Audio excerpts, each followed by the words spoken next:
I'm not gonna lie to you guys. There's been a thing or two about this Charlie Kirk assassination situation that's had me a bit frustrated. The first is kind of an obvious one. I was looking at my YouTube channel today and looking at my most recently uploaded videos, and I genuinely got a bad taste in my mouth looking at how many Charlie Kirk related videos in a row I've uploaded. It really feels like I'm slop maxing and just milking the situation. And as much as I would like to say that I'm not, to an extent, you know, it's everyone is wanting to hear about this. It's the talk of the town. Everyone is on this shit. To a degree, it's like, yeah, you know, the algorithm wants content on this topic, so, you know, gotta deliver, right? That's part of being a YouTuber.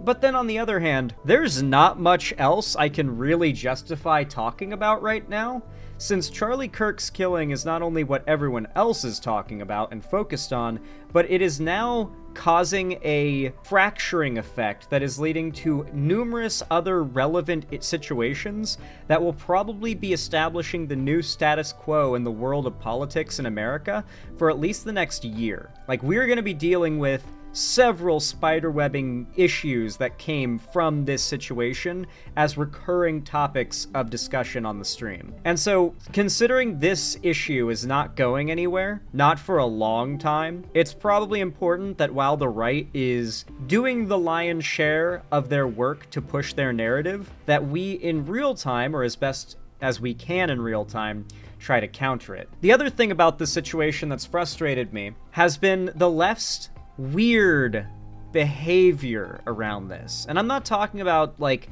celebrating Charlie Kirk's death or anything like that. Nothing to do with that. I'm talking about their weird behavior around the shooter. Now, for a little context, people acting what I'm calling weird is not that unexpected. It's not that hard to understand. You see, the right has been desperate for another situation like this, one that's high profile enough that, like Charlie Kirk, that they could use it to push overall broader policy that just cracks down on the right to be a progressive in America. They've outright announced that in the coming months and weeks, they're going to be looking into shutting down a lot of progressive platforms, possibly even me included. They might consider my content to be making light of Charlie Kirk, in which case our government has announced they will be pursuing full lifetime social media bans and maybe legal charges against those that have made light of Charlie Kirk's death. I wouldn't say I've done as such, but I certainly haven't cried over it, so there's a good chance that your boy is in a bit of trouble. All that aside, though, that's important context. You need to understand that for a lot of trans, LGBT, and just leftist people, the idea that this shooter's identity and what they've done could be used to justify an overall crackdown on all progressives and all minorities that fall into the groups they've tried to scapegoat in the past, and use the high-profile nature of this story to get away with it, has been a very realistic fear. And I understand that fear like that can make people either act in illogical ways or act in copy ways, we'll call it. And probably the best example of this has got to be the left's rhetoric around the shooter, claiming that he's a groyper. Most of you guys in chat are guilty of this, by the way. Hypers in chat, don't be nervous. If you've said that this guy is a groyper in the past, or it's been revealed he's conservative, that he's a groyper, that the right has not talked about this anymore now that they found out he's one of their own. I've been hearing this rhetoric coming from several high-profile Democrats and liberals, and it's like, for one, no, the right is not letting up on this even slightly. They're calling for more blood by the day. There has been no like ramping down or sweeping of this story by the right at all. They're ravenous about this more by the day. And then, of course, there's the claim that this shooter was a groyper. The right is trying to set the standard that whatever political party that this guy represents, or is part of, he represents that whole party. He represents that whole side. And so for a lot of progressives, they are, rather than arguing, no, the actions of one guy, regardless of his politics, do not reflect on the entire group. And I think a lot of lefties don't want to argue that, in large part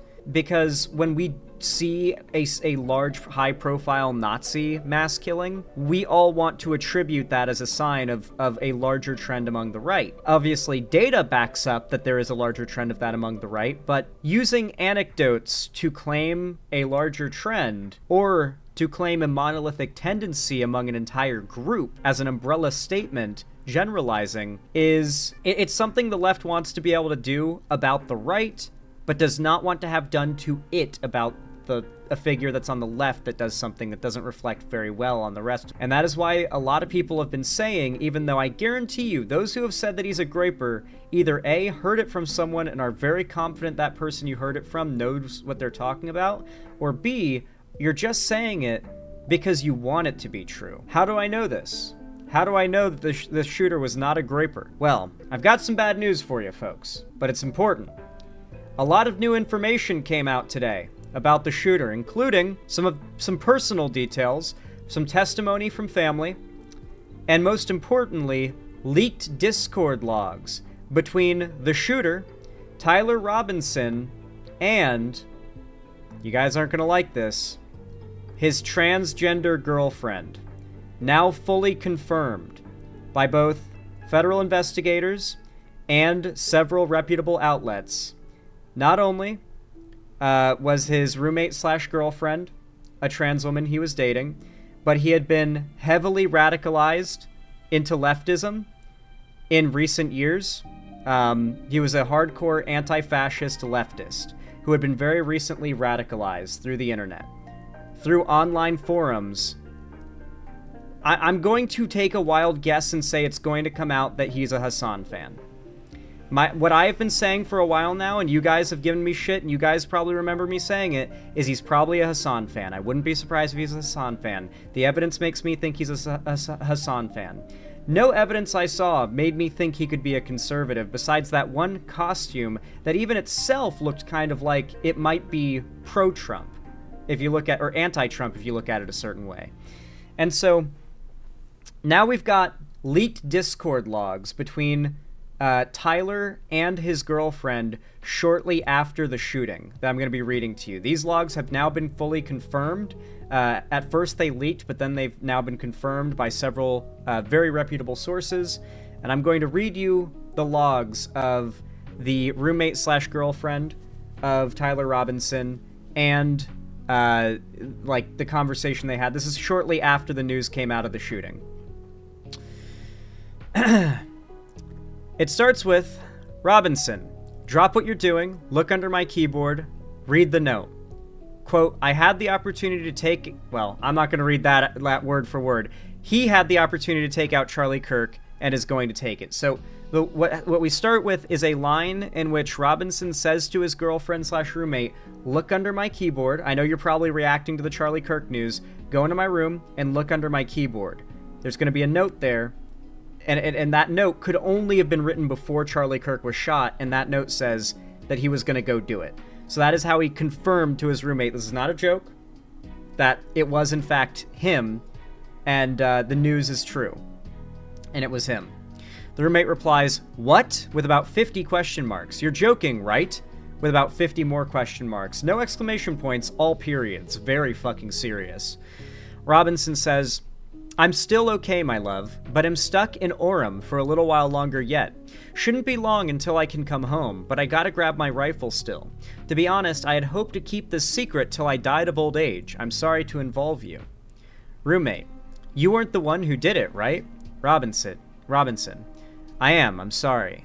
Roommate, I thought they caught the person. Robinson, no, they grabbed some crazy old dude, then interrogated someone in similar clothing. I had planned to grab my rifle from my drop point shortly after, but most of the side of town got locked down. It's quiet, almost enough to get out, but there's one vehicle lingering. Roommate says, why? Why did I do it? Robinson asks. Roommate, yes. Robinson, I had enough of his hatred. Some hate can't be negotiated out. If I am able to grab my rifle unseen, I will have left no evidence. Going to attempt to retrieve it again. Hopefully they have moved on. I haven't seen anything about them finding it. Roommate, how long have you been planning this? Robinson, a bit over a week, I believe. I can get close to it, but there is a squad car parked right by. I think they already swept that spot, but I don't want to chance it. Returning back to get the gun, if they found the gun, might be the dumbest fucking thing you could do, by the way. Like that, if I was a cop, the first thing I'd do is, we found the gun. let's wait for this guy. Let's set up some trail cams, some like multiple trail cams, and just like train them on the spot on the gun, and just wait for the guy to come reclaim it, and we'll get him on video. That would have been the way I'd have caught the guy. I'm not gonna lie. If I was like an investigator, that's how I'd have done it. Robinson then says, I'm wishing I had circled back and grabbed it as soon as I got to my vehicle. I'm worried what my old man would do if I didn't bring back Grandpa's rifle. I don't even know if it had a serial number, but it wouldn't trace to me. I worry about prints I had to leave. I had to leave it in a bush where I changed outfits. He did in fact leave prints and multiple other bits of DNA evidence on several other tools he used and left behind. So he was completely wrong. Like they had plenty to eventually get him. He left tons of evidence. I might have to abandon it and hope they don't find prints. How the fuck will I explain losing it to my old man? Only thing I left was the rifle wrapped in a towel. Remember how I was engraving bullets? ? The fucking messages are mostly a big meme. If I see notices bulge uwu on Fox News, I might have a stroke, alright? I'm gonna have to leave it. That really fucking sucks. Judging from today, I'd say Grandpa's gun does just fine. IDK, I think that was a $2,000 scope. Well, fucking hell. Dude. That's about what I would expect. A $2,000 scope at that range, yeah. Yeah, you'd need put a bit of money into that. Optics are expensive. Jesus fucking Christ, dude. Like, we're gonna have a lot to talk about here. Zan, unless there's some new evidence since like 4 hours ago, the speculation is that he was generally apolitical based on interview from a friend. They were all kind of blindsided from what I heard. Nope, for XCL, listen guys, I know a lot of y'all are going to be like, you're going to be very like not wanting to believe this, but it's been fully confirmed now, particularly by Reuters. Yeah, Reuters came out and confirmed it actually. Reuters, Discord, Tyler Robinson. Yeah, here it is.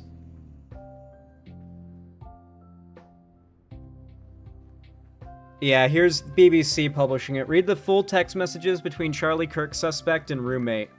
So yeah, here's the full thing. I'm still okay, my love. I'm stuck in the dorm, blah, blah, blah. I'm reading a Reddit post where someone copy-pasted it all or typed it all out for the ease of not having to read the screenshots, so I'm gonna have a fucking meltdown. Do not have a fucking meltdown, alright? But, listen, I'm not gonna lie. The amount of creators on the left that I saw saying he was a groiper, he was a conservative, and now it's out, and the right is dropping this topic and sweeping it because they can't own up to the fact one of their own killed Charlie Kirk. And I'm like, every single time, if you've been watching my stream since this happened, you've seen me, like, raise an eyebrow and be like, really? He was a groiper? He was a... Like, I've yet to see any evidence that confirms that. The evidence we have right now kind of suggests he might be a leftist. Like a Hassan fan, the Bella Ciao thing, the Hey Fascist Catch thing. Like, these are, like, his age demographic and the fact he targeted the largest conservative voice on the internet. Like, it's very likely that the guy's a leftist. And people were like, no, he's confirmed a groiper. And then this comes out. And I'm not trying to, I told you so right now. What I'm trying to say is, what is up with the left that for the last 4 days I was getting gaslit by my own side about information that no one was providing evidence for that he was a right-winger? Like, we were literally floating the idea of doing a whole segment where we just break down, like, all the evidence that's out right now and try to, like, put it into Venn diagrams that, like, decide, is this person left? Are they right? And obviously this news was so significant that, the governor of Utah came out to confirm that this guy was indeed, based on the logs and evidence that they've gotten, a highly internet radicalized leftist. That is right. There's a very good chance that the online left, BreadTube, Hassan, I mean, we've already got Elon Musk right now is calling for criminal charges against Destiny for jokes he's made about Charlie Kirk. So make no mistake, this online left thing is their next target. And they aren't just going to go after us using, like, capitalism or anything. there's a good chance that the FBI will be weaponized against figures like me, Destiny, Vosh, and any other progressive figure of any kind who has stood critical of Trump in the past. And this whole situation will be their justification. And I've been so stressed seeing so many of you guys try to cope and claim this person was a graper. It's like, guys, we got to be ready for the worst. The very likely worst case scenario that this guy was like the picture perfect, stereotypical leftist. And that it's going to come out undeniably, it's going to hit the mainstream media, and that we're going to have to contend with this guy being what most of America thinks of when they hear leftist for the next decade. And now a lot of you are being hit by surprise by this news. I'm sorry for those of you guys who are, and I'm sorry for those of you guys who are scared by this. These are scary times. But even if, it's bad news, I can't just not inform you, right? I have to tell you the situation. And then, of course, Hassan's definitely a target, dude. By these people, he is going to be targeted by the FBI and stuff. He's the top of the list easily, dude. Bella Ciao is unironically an anti-fascist anthem. I hung out with Antifa types for years, and it's popular with them. Grapers didn't know about that obscure music playlist yet. Here's the thing. I have never once seen Bella Ciao said in Nick Fuentes' audience. Do you want to know the only place I've ever heard Bella Ciao referenced on the internet? Hassan's chat. I'm telling you, it's going to come out. He is going to be at a 12-month sub to Hassan Piker. Mark my words, dude. Hold on. I had people repeatedly saying that no one in Hassan's community has ever said that, or Hassan's community has never had that as a meme or whatever. But it absolutely is. Hold on, can I find that screenshot I saw the other day? Let me see if I can find it. I think I know who... Huh, I guess this isn't the account that posted it. Oh, my bad. There was some account on Twitter that posted a collage of Hassan fans tweeting Bella Ciao. Or not tweeting, posting in his chat Bella Ciao. I'm not saying that, guarantees that this guy was a Hassan fan, but, statistically, we now know he's a leftist. 22 years old or something like that, if I remember right. Referencing a relatively obscure Italian anti-fascist song. Making, gaming references and kind of shit posting and making furry memes, trans girlfriend / roommate. The Hassan fan theory is looking strong right now, guys. It's looking really, really strong. And what I really hate is that, if it ends up being true, we gotta do a conversation. We gotta do a conversation about the unironic, unhinged side of the left. Not as, disavowing, but more as, a deep dive. An exploration, if we will. But first, I want to bring up Cox, Utah, Governor. I think he did a press conference today where he basically... Yeah, here it is. And joining me now is Republican Governor of Utah, Spencer Cox. Governor Cox, welcome back to Meet the Press. Our condolences to the Kirk family, to all of you in Utah who I know are grieving right now. Thank you, Kristen. It is a dark time in our state's history, in our nation's history. Our prayers and hearts go out to Erica, her children, and Charlie's family. Thank you. Governor, let me start by just asking you to update us on the investigation. What more have investigators learned about the suspect and the motive here? Yeah, so there will be much more coming out on Tuesday when charges are filed. They are gathering evidence. There's even more. There's even more that is expect. Well, today is the day that we got it. That's why we got even more today, is because these charges have been filed and they're now actually pursuing death penalty.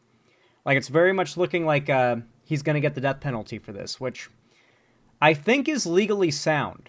I don't even think that's being affected by any kind of, legal or political bias. I'm pretty certain, if you shoot a guy in a planned assassination mission, that's like standard first degree murder. Like Utah does the death penalty, so like that's just what they do when you do that.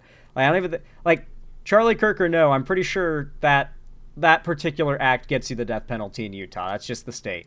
Evidence interviewing known friends, people around the suspect.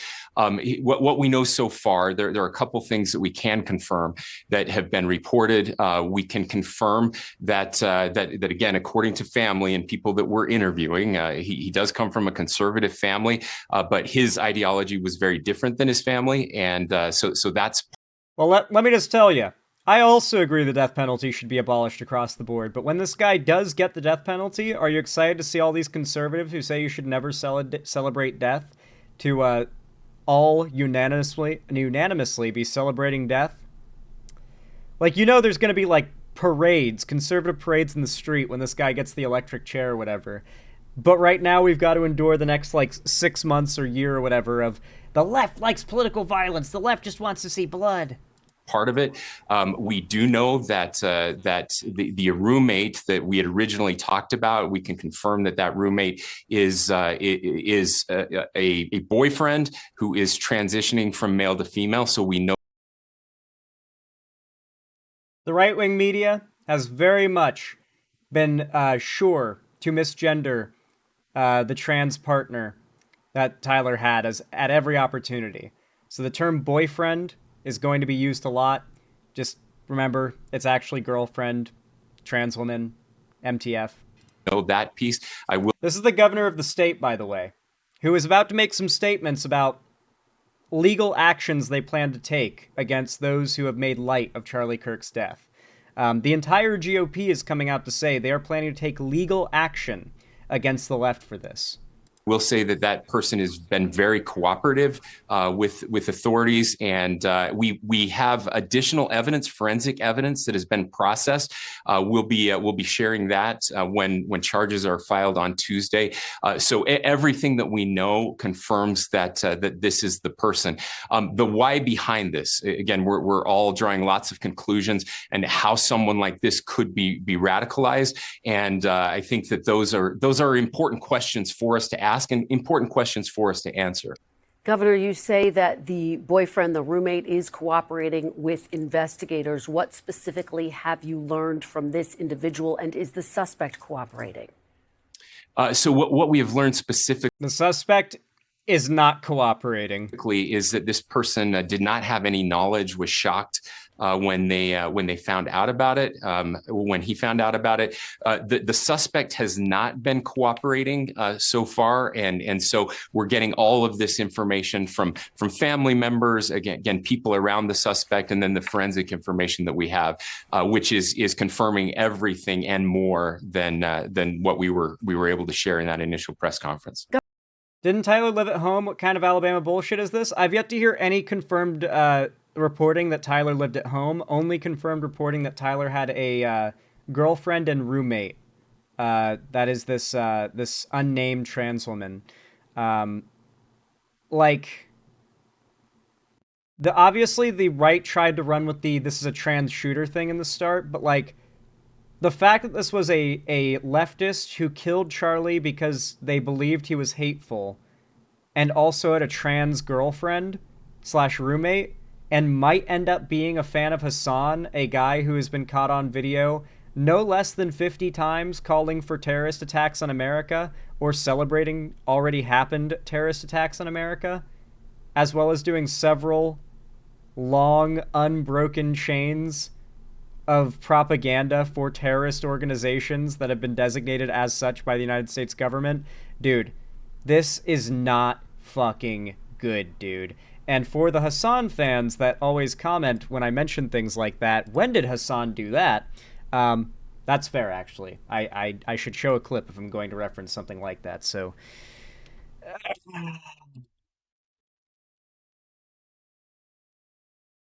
So, if you're not aware, the Houthis are designated a terrorist group by the United States government.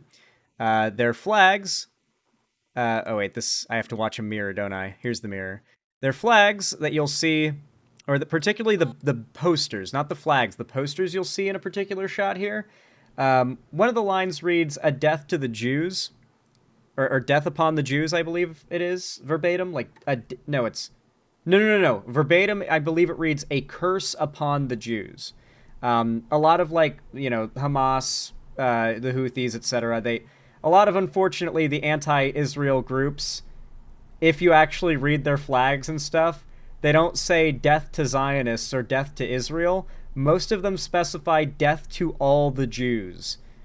I don't think they're opposed to Israel because of colonialism. The flags and the posters don't suggest as much, at least.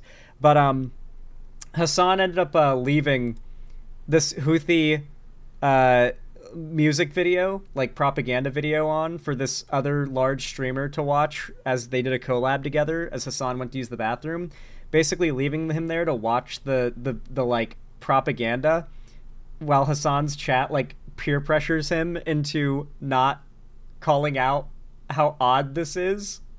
Like, guys, if it comes out this dude was a fan of Hassan, if they search like his logs and they search his like social medias and find out he was like a big Hassan fan poster, dude, things are gonna get crazy, bro. Like, there are a lot of clips like this, and I'm not even talking about the one everyone knows where he said America deserved 9/11.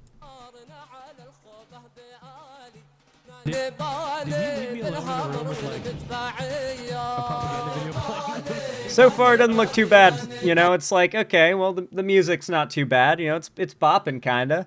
You got some... Those look like 12-year-olds with guns, but, you know, we do that in America, too. What is going on? Granted, assuming any of these guys are Palestinian, which it's the Houthis, so probably not many, actually, they would be pretty young.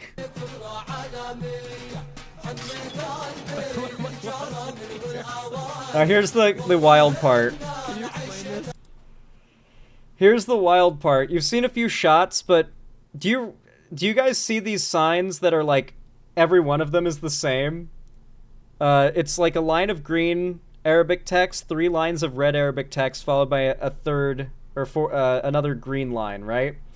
One of those lines of text translates to "A curse upon the Jews." It's AI. This is not AI, no. This is a real video. This is a 3-minute video of... What do you mean a music video? When you said music video, I'm expecting like... Yeah, that streamer was very weirded out by it. Listen, guys. I'm just saying. I know this is like an opportunity for me to flex my Hassan hate boner and all that. Just, you know, give it a little twitch. But I do think it's relevant to this story that, like, I don't think Hassan should face any legal repercussions for any of that shit. Like, I think it's... Hassan's allowed to be cringe and LARPy, right? He's not an actual terrorist, you know? And so, that is going to be used against him. This and many other things. And obviously, Hassan will be the start. He's the largest, so he'll be the start, of course. He'll be where they begin. It's gonna be fucking crazy, dude. I had to click "Do Not Recommend Channel." First time I saw his videos just makes me uncomfortable. That's surprising. Most people do not have that reaction to discovering Hassan Piker, at least not on the left. Not statistically, at least. Governor, I want to ask you about something you said on Friday. You said, quote, "There was a radicalization that happened in a fairly short amount of time." How was the suspect radicalized? How quickly did it happen? Well, again, those are pieces of information that we're still gathering, trying to understand. We do know, and again, this has been well publicized, that this was a very normal young man, a very smart young man, 4.0 student, I think a 34 on the ACT, went to my alma mater, Utah State University, but was only there for a very short amount of time. I mean, dropped out after less than 1 semester, and it seemed to happen kind of after that. After he had moved back to the southern part of Utah, clearly there was a lot of gaming going on. Friends that have confirmed that there was kind of that deep dark internet, the Reddit culture, and these other dark places of the internet where Prepare for the side of politics that spent over a decade claiming the left will destroy the Wild West, like freedom of the internet. Prepare for them, those very same people, to be behind the thing they fearmongered about and grifted an entire platform off of fearmongering about, who they will then use the power of said platform and to win elections, as we've seen them do, and will then use said wins to destroy said internet that they fearmongered about losing. You genuinely could not write a more malicious, villainous group, you know? Like, if you wrote a villain who is this malicious, with no real, like, redeeming motivations to why they are that way, you would be criticized by most writers as a bad writer.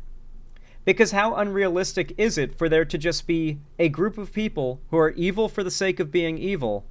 Like, it doesn't really compute from a writing perspective, but in real life, that shit just happens. You just get, like, Saturday morning cartoons in real life. Cartoon villains in real life who are just like, I just like being evil.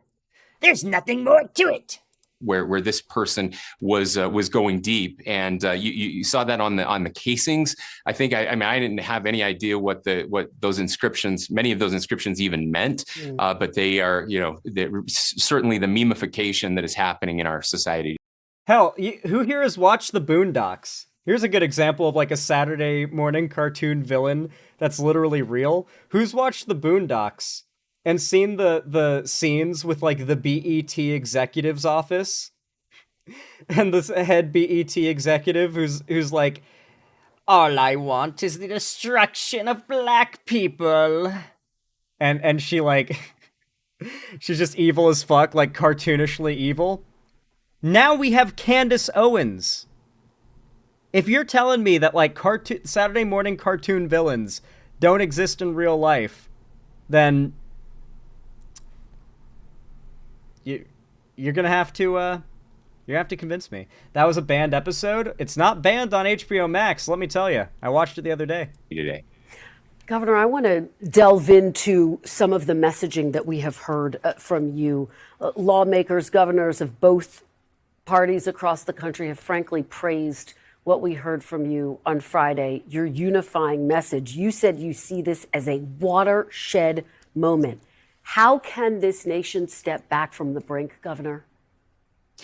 So look, this is you mentioned it in the introduction, but we have seen an escalation in violence that has been happening across the country. We've had periods like this in our past. When have these periods happened in our past, by the way? What kind of period are we in right now? And what kind of period in the past led to unusual spikes in political violence? I'll answer the question for you, and fact check me if you think I'm wrong. I welcome it. It's when Trump entered office. Now, unironically, when I heard that data for the first time, I just filled in the blanks, logically. Okay, so if whenever Trump's in office, if political violence spikes, that's got to be like Antifa, right? It's got to be the left, because who would be angry enough to do political violence when Trump's in office, other than the left? It couldn't be the right, surely, because they're happy. They'd be celebrating. They'd be content with things. They wouldn't want to throw their lives away committing acts of political terrorism when their guy is in office doing what they want him to do, right? Well, this is true at all times in American history. And I don't believe there's ever been a point where when, taking a core sample of this data, it isn't true. But by several magnitudes, the right commits far more acts of political violence and terrorism than the left. That isn't to say the left doesn't commit any. And even I'm sure if you calculate the total amount of politically motivated crime, period, committed by both parties or both sides, maybe it levels out a bit. Maybe it equals out. It's possible, or gets close to equaling out.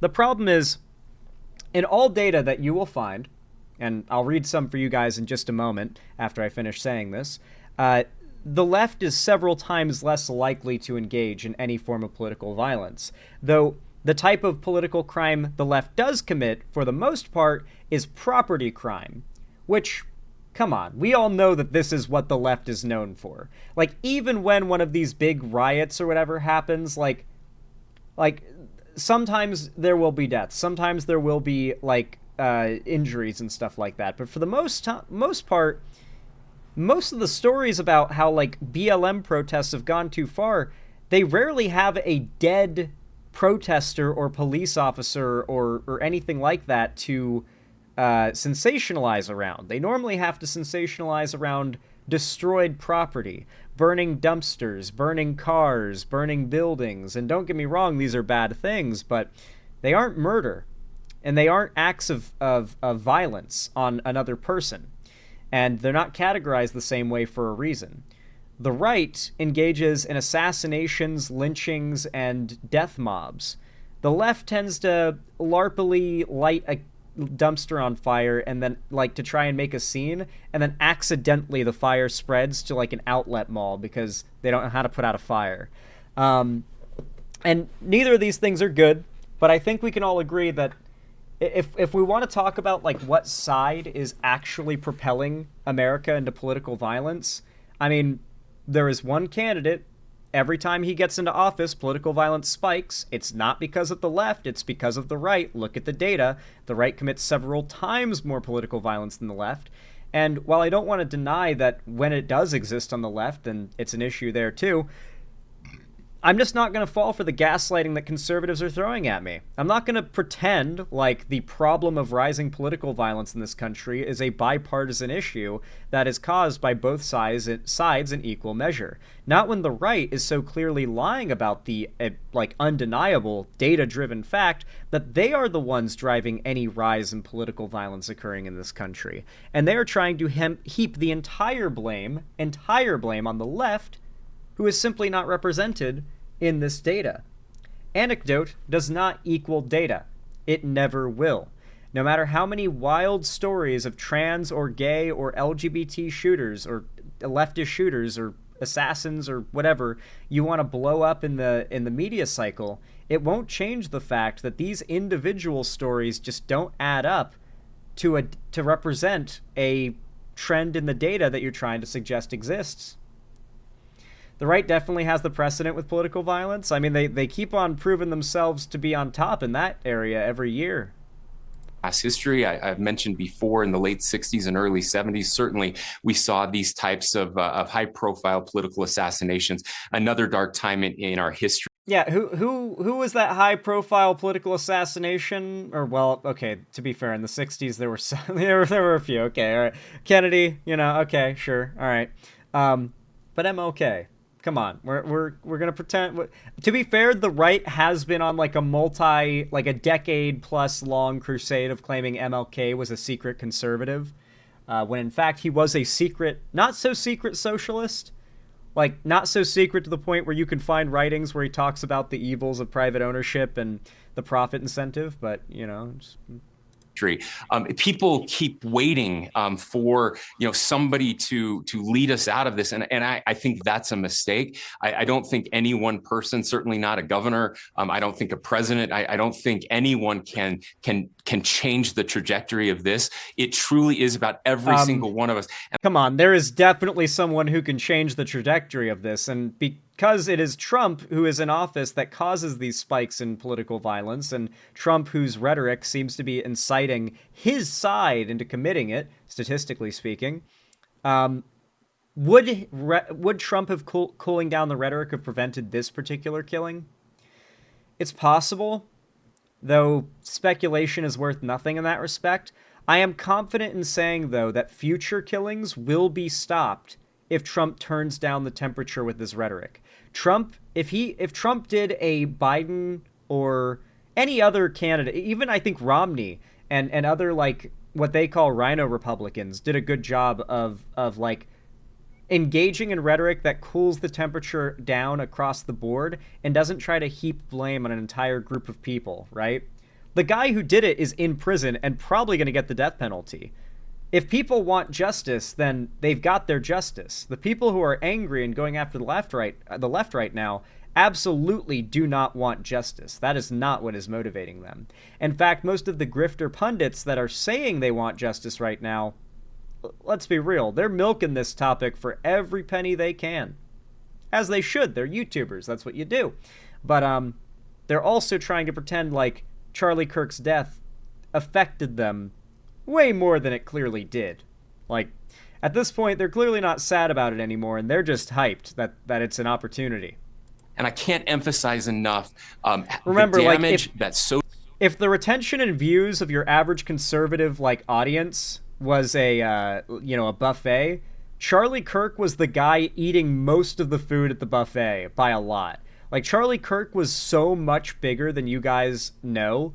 Like, I oftentimes saw Charlie Kirk talked about like he was just a hyper niche conservative pundit. I don't think you guys realize how massive TPUSA was and how unbelievably massive Charlie Kirk was. Charlie Kirk was an unbelievably large figure. Zan, did you see Shuanhead's awful post about this? I think I saw it through Hutch responding to it in real time live on stream, but I didn't read her post myself. I just saw Hutch's response. I could probably guess what it was. Listen, guys, Shuanhead is literally like if you could take the extremely fickle politics of the internet at large and distill it into a person, like create an AI that reflects the politics of like the majority online at any given time, and have it be a person, it would be Shuanhead. Like, in a couple years when socialism is popular again, she'll be back to posting images of herself drinking Russian vodka while wearing a Ushanka, like she did during the breadtube era. Right now, though, she's in her, like, married to a neo-Nazi trad wife arc. I don't know if that arc will ever end, considering, like, I mean, I assume she's got a happy family going right now, so I doubt she'll tear that apart, but, like, I don't know, it's funny that, like, a few years ago, she was posting images of herself in, like, Soviet Ushanka with, like, a bottle of vodka to ironically communist post. I'm just saying. Shuanhead is just a rightist who made a career of bullying minorities and then moved on to the left when it became profitable and moving back to the right because it became profitable. Yeah, maybe. I don't want to get too lost on this topic. Social media and the internet is doing to all of us. Those dopamine hits, these companies, $1 trillion market caps, the most powerful companies in the history of the world, have figured out how to hack our brains, get us addicted. He's not wrong, ironically. The right has done this and taken advantage of this fact immensely. The amount of anger their content naturally stokes in their viewers makes them want to comment. And comments are one of the most effective forms of algorithmic boosting you can do on any video or any form of content you post online. And so the nature of right-wing content automatically garners more comments by default, like by several magnitudes, which immediately means that the average conservative rage baiter has about 5 times more likelihood of getting boosted by the algorithm than the average progressive, who does not necessarily invoke rage with their content as often as a conservative does, at least, you know? And I know this because the videos I make that pop off are the ones that are made to rage bait.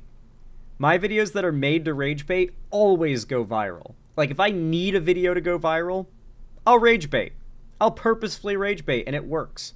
Because that's what the right does with every upload, and it's why every upload they make goes viral. So he's not wrong.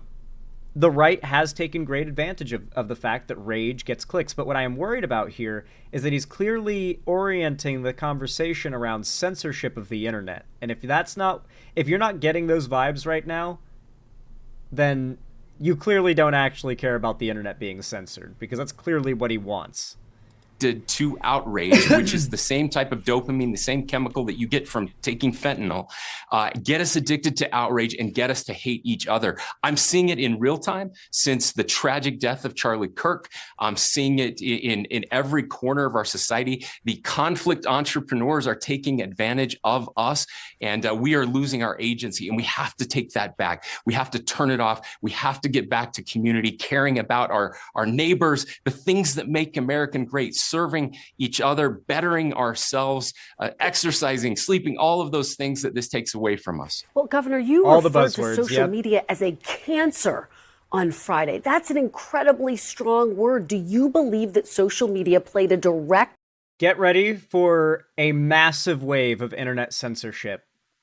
This event will be written about in history books, either as the martyring of the peaceful debater Charlie Kirk, or as the event that the Fascist Party of America utilized to destroy freedom of speech on the internet.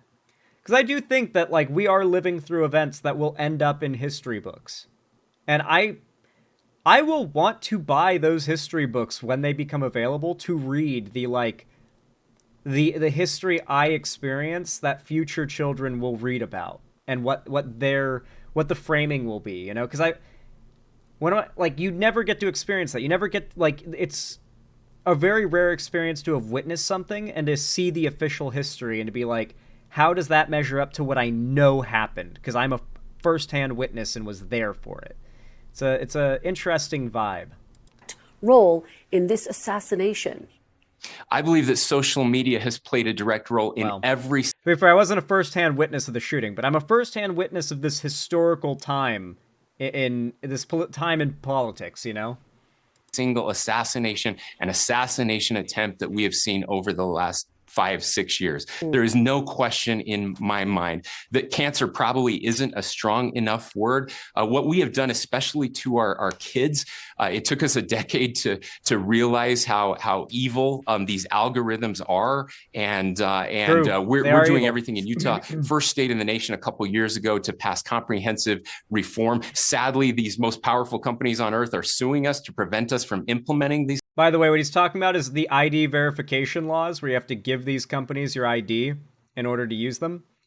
These laws he's talking about are literally all the things the entire internet has been dreading, like YouTube requiring age verification. Like, it seems to be a pretty nonpartisan thing that everyone hates this, and yet it is this party, this side in power that is behind these laws, and yet no one's really willing to talk about what the politics are behind these moves, because no one wants to make it partisan. Everyone wants to act like it's the government of insert country, the government of this country, the government of this state, the government of that state. It's like, no, what party controls that state through and through and is pushing this, and what party is actively fighting it? Don't be a coward, say it.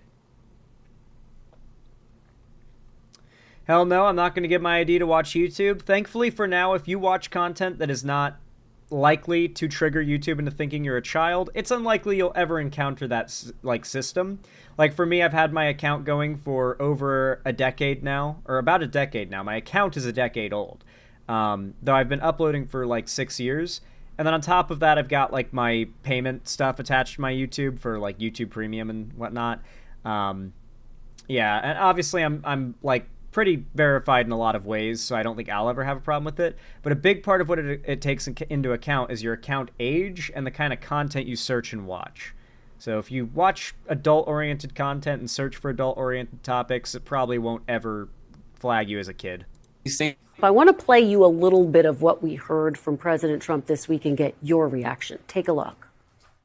The radicals on the right oftentimes are radical because they don't want to see crime.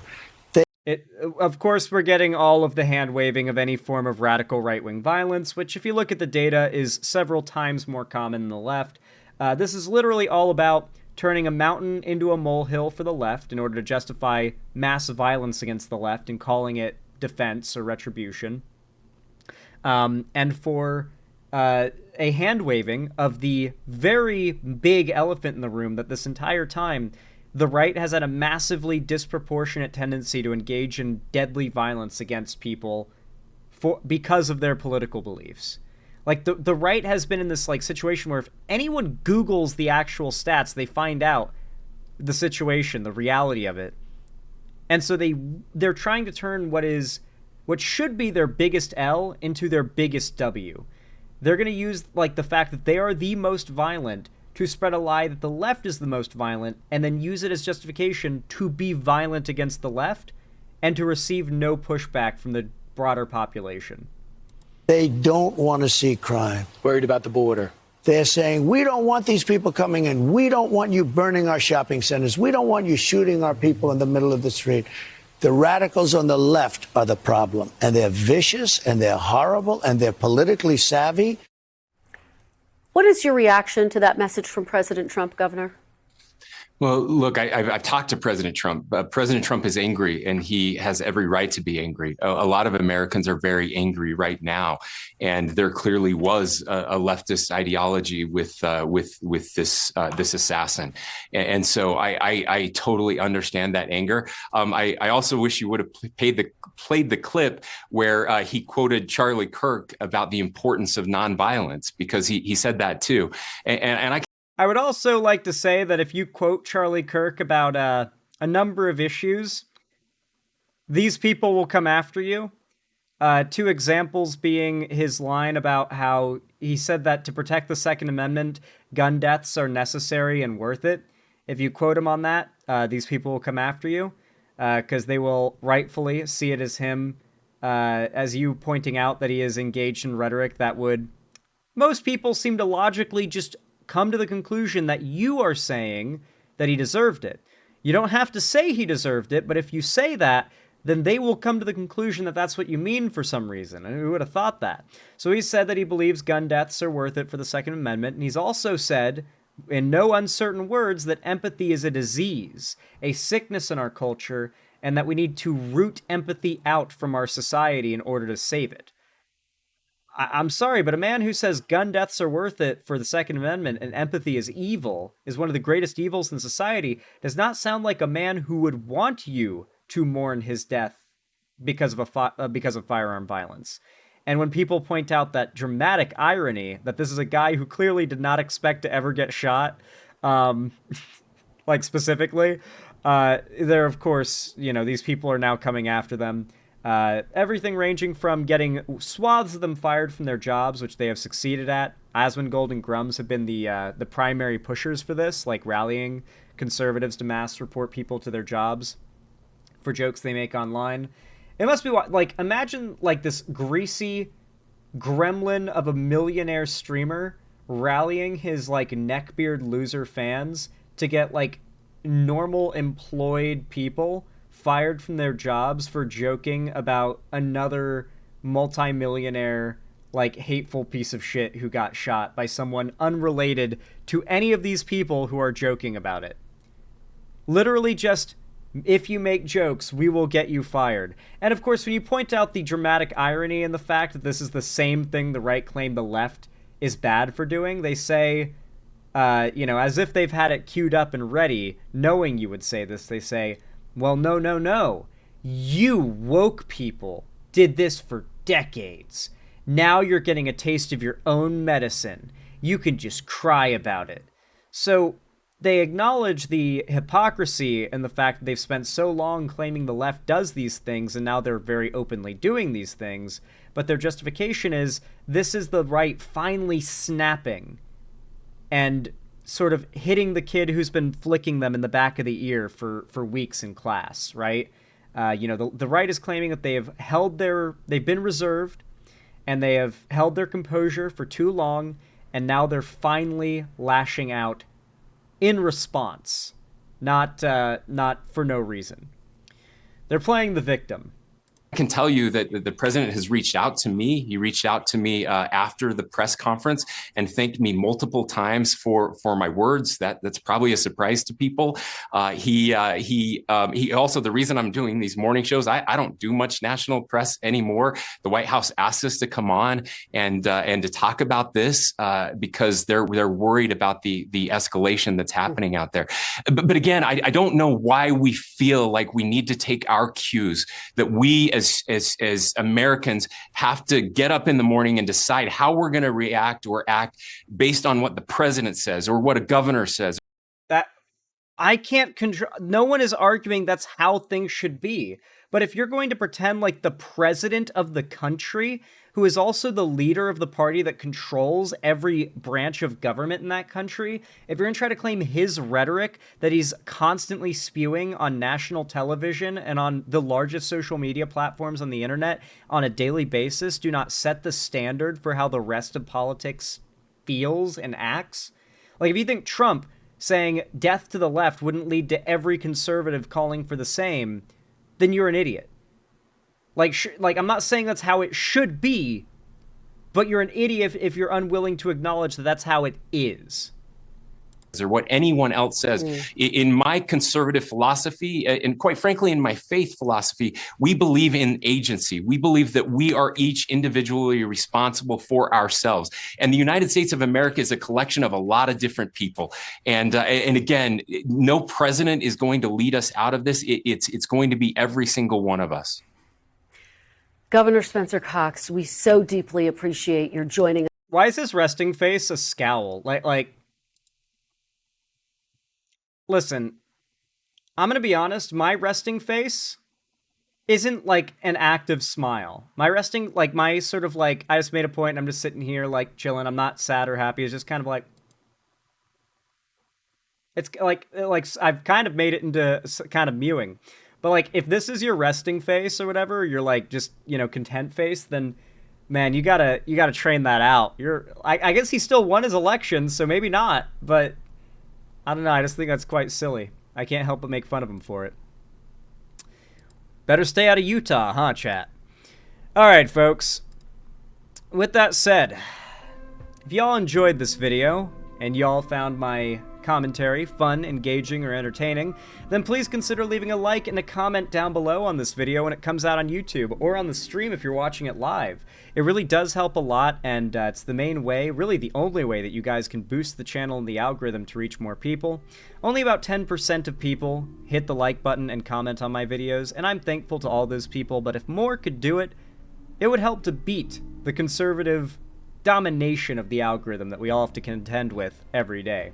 So I appreciate it if you guys go out of your way to do that. And of course, don't forget to subscribe and ring the bell icon to turn on all notifications so YouTube actually tells you when I go live or upload new videos. And of course, if you want to see more from me in the future, follow my social medias linked down below. And, you know, if you want to support me directly, consider donating, subscribing, or gifting a sub on my website, xanderhall.com/live, or support me through YouTube, Twitch, Streamlabs, Stream Elements, Patreon, or buy some custom Xander Hall merch through the Streamlabs link down below. Regardless of how you support the channel, thank you all so much for watching, and as always, have a good one.